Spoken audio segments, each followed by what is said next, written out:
Orang berbuat amal soleh itu ada kenikmatannya. Orang buat dosa ada kenikmatannya.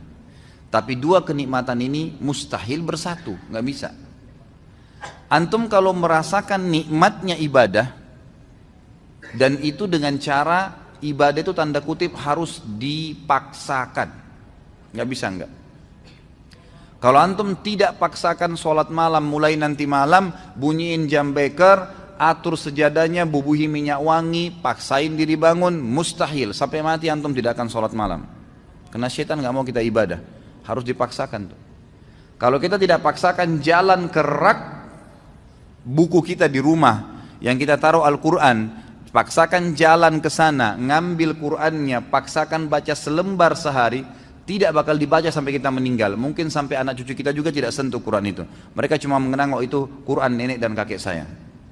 Nggak bisa kalau dipaksain. Ibadah yang dipaksakan, Allah gunakan kata-kata paksa dalam Al-Quran ini ya, tanda kutip bahasa saya ini ya. Allah SWT mengatakan, orang yang memaksakan diri ke jalan kami akan pandu menuju ke jalan-jalan kami. Kalau kita biasakan paksakan diri, sesuatu yang dipaksakan di awalnya, itu nanti akan menjadi sebuah kebiasaan. Kalau dia kebaikan maka akan baik tuh. Kita kalau biasakan diri puasa Senin Kamis, atau biasakan diri untuk azan langsung ke masjid, coba biarin bergulir tuh. Nanti kalau sudah menjadi sebuah kebiasaan, kita nggak enak lagi kalau nggak kerjain gitu. Karena kenikmatannya sudah muncul. Kalau ada orang yang setiap azan ke masjid, sebulan aja misalnya dijaga sama dia, nanti gak enak tuh, sekali aja terlambat satu rakaat masbuk, apalagi kalau ketinggalan sholat berjamaah, itu luar biasa penyesalannya, seperti sebuah gunung yang berat. Dari ini yang kata Nabi SAW, orang mukmin kalau berbuat dosa kecil, pelanggaran kecil sebenarnya, seperti gunung yang besar di atas punggungnya, berat rasanya, menyesal kenapa ya gitu. Sementara orang munafik kalau berbuat dosa besar, dianggap seperti lalat yang hinggap di hidungnya dan dia usir seperti ini. Kecil bagi dia. Nah kenikmatan ibadah itu akan ada dengan cara antum harus paksain ibadah tuh, nggak bisa. Ikhwani, berhenti membuka peluang buat syaitan, jin dan manusia yang terus membisikkan, nantilah, gampanglah kamu alim ya, berubah ya, sok alim dan segala macam istilah. Habis sudah masalahnya itu. Saatnya kita hijrah. Sampai kapan kita mau dengar syaitan-syaitan nih semuanya? Jangan sampai nanti ajal mati baru antum menyesal, penyesalan di belakang loh. Kalau antum meninggal dalam kondisi ada sholat yang ketinggalan, luar biasa nyesalnya itu. Kalau kita meninggal dalam kondisi tabungan kita penuh, nggak sempat disodakain, pastikan demi Allah antum akan nyesal. Kenapa dulu saya nggak bangun masjid ya? Kenapa dulu saya nggak begini ya? Kenapa dulu saya nggak begitu ya? Terus itu, gitu kan? Kenikmatan ibadah ada, kenikmatan maksiat juga ada. Kenikmatan maksiat ini, kalau orang maksimal di situ, atau orang maksimal di sini ya, kalau ada orang ibadah, dia maksimal, betul-betul ditinggalin dosa sama dia. Orang yang pakai jilbab, akhwat kita yang pakai jilbab rapi, dia sudah komitmen jaga itu. Sama tadi dengan misalnya laki-laki kalau jaga sholat di masjid. Luar biasa, dia tidak mau ada orang lain lihat sehelai rambutnya pun kecuali mahramnya. Satu waktu ada orang nyelonong masuk ke rumahnya. Pas nyelonong masuk ke rumahnya, lihat rambutnya. Apa yang terjadi? Pasti ukhti itu menyesal. Luar biasa terbebani. Kenapa nih rambut saya kelihatan? Karena dia sudah merasakan pakai jilbab itu sudah dipaksakan sama dia, tanda kutip, sehingga menjadi sebuah kebiasaan dan sudah ada kenikmatan. Karena dibiasakan jadi ada kenikmatannya, gitu kan?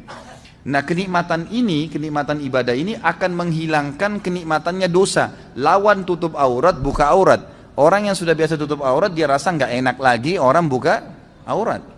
Orang yang biasa sholat, hilang kenikmatan meninggalkan sholat. Karena lawannya sholat pahala, ini meninggalkan sholat dosa, gitu kan.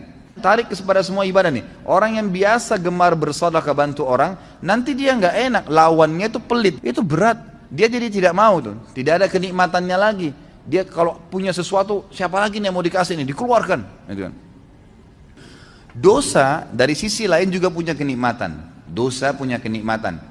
Orang kalau sudah membiasakan diri dalam kemaksiatan, misal perempuan tidak tutup aurat, dia pakai celana pendek, pakai celana ketat, bajunya luar biasa terbuka, gitu kan.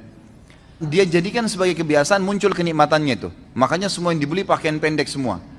Kenikmatan ibadah lawannya tutup aurat, itu hilang dari dia. Mustahil dia menutup auratnya, gitu kan? Karena dia sudah merasakan kenikmatannya maksiat nih. Gitu. Tarik ini dalam semua kemaksiatan apapun yang antum rutinkan. Makanya sering saya bahasakan ikhwani, Allah subhanahu wa ta'ala menyibukkan kita dengan kegiatan-kegiatan agama tuh. Dibuatin jadwal seharian, ada jadwal sholat, ada jadwal baca Quran, ada amal-amal soleh, banyak programnya ditawarkan supaya padat. Syaitan untuk membuat agar program-program ibadah ini terganggu, dibuatin program juga sama dia, program-program kemaksiatan. Kalau antum sudah dikena dengan satu dosa, misal nonton gosip jam 8 pagi, contoh, syaitan hiasin tuh supaya jadi indah dan menjadi kebiasaan antum. Setiap jam 8 nggak enak kalau nggak nonton misalnya, jadi sebuah kenikmatan, ya kan? Maka antum tidak akan mau diganggu jam itu, kegiatan apapun, mau baca Quran, mau mengaji, mau apa, pokoknya harus saya nonton ini, gitu kan? Kalau kenikmatannya sudah muncul, maka kenikmatan ibadah tidak ada.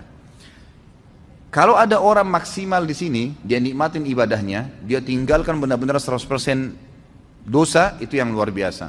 Itu yang kita harapkan.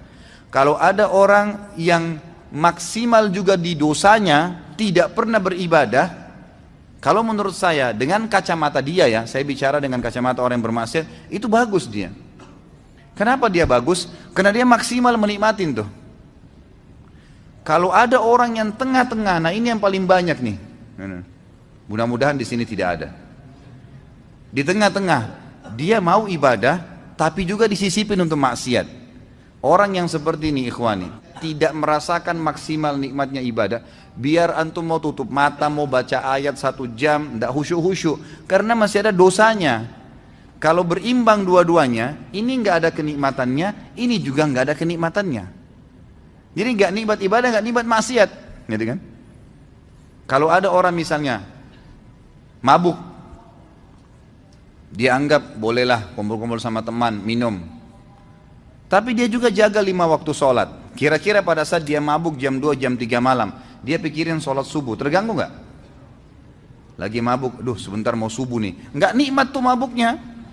Ya nggak maksimal, karena dia masih terbebani dengan sholat subuh. Jadi kalau ada orang mabuk sekalian, dia nggak pikir sholat, itu maksimal dia. Dia nikmatin, tapi ingat ujungnya neraka, bukan saya sarankan ya. Ujungnya neraka nih. Tapi saya coba datangkan ikhwani supaya antum keluar dari poin yang ini nih. Ada orang di sini, jadi dia masih membuka diri untuk kemaksiatan sehingga ibadahnya nggak pernah bisa khusyuk karena dia masih buka pintu ini. Jadi nggak bisa. Di sini nggak nikmat, di sini nggak nikmat. Dia kalau berbuat ibadah, kemudian dia juga masih buat maksiat. Nanti dia pada saat sudah pelihara jenggot, sudah mulai hadir pengajian, sudah mulai jaga sholat, tapi masih pacaran misalnya. Dia jalan. Kalau dia jalan dengan pacarnya itu, pasti dia diikuti dengan ketakutan-ketakutan. Takut dilihat, takut nanti ada yang tahu nih teman pengajian, takut begini, nggak maksimal tuh. Coba kalau dia nggak ada beban, memang dasarnya rusak, mau telanjang di jalan, mau pergi kemana-mana sama dia nggak ada beban, nggak peduli, gitu kan? Memang ahli neraka sudah, ya sudah. Dia sudah nggak ada malunya, kata Nabi SAW, kalau kau tidak malu buat apa yang kau inginkan. Nah ini dia rasakan maksimal di situ, tapi ujung-ujungnya konsekuensi ada, dosa dan masuk neraka gitu kan. Jadi antum tidak ada opsi. Menjadi orang yang mukmin memang sejati, nggak ada lagi peluang untuk maksiat. Udah habis ceritanya itu. Bisikan-bisikan syaitan untuk gini, untuk gitu, negosiasi supaya masih mau ngurangin sedekahnya. Buka dompet 50.000, 10.000, sama 5.000. Pas antum buka niat mau sedekah buat orang fakir miskin. Begitu antum buka, syaitan bisikin, 5.000 aja. Ya. Dia ambil 5.000 kasih. Enggak, a'udzubillahi minasyaitonirrajim. Makin besar jaring yang kita lempar, makin besar ikan yang didapat. Bagaimana caranya orang mau dapat ikan paus pakai cantolan yang kecil? Jebol lah. Ya. Untuk nangkap ikan teri dipakai untuk panggil ikan paus, nggak bisa. Pakai kapal tanker. Tuh dapat ikan paus tuh besar, ngasih 1.000 rupiah minta sama Allah kesehatan, kekuatan, keturunan, selamat dari neraka, masuk surga, jodoh yang baik. Wah luar biasa. Gimana caranya? Padahal kalau dia belikan atasannya hadiah, dibungkus kemasan bagus macam-macam. Kita kalau kasih fakir miskin ikhwani, Itu kita bukan kasih dia sebenarnya. Kita seperti memberikan hadiah kepada Allah itu. Makanya para ulama mengatakan Urwah Ibn Zubair rahimahullah, seorang ulama tabi'in yang masyhur. Beliau mengatakan, jangan kalian menganggap sama sekali sedekah yang kalian keluarkan itu bentuk sedekah, itu hadiah yang kalian berikan kepada Allah. Maka malulah seseorang di antara kita kalau memberikan kepada Allah lebih sederhana dari apa yang dia berikan kepada orang yang dia hormati dari manusia. Kalau perlu, kalau kita mau kasih buah, memang di packing resmi, bagus, kasih fakir miskin. Itu gimana senangnya dia. Dia sih cuma dapat duniawiannya, tapi Allah memberikan kita balasan sesuai dengan kadar keikhlasan kita.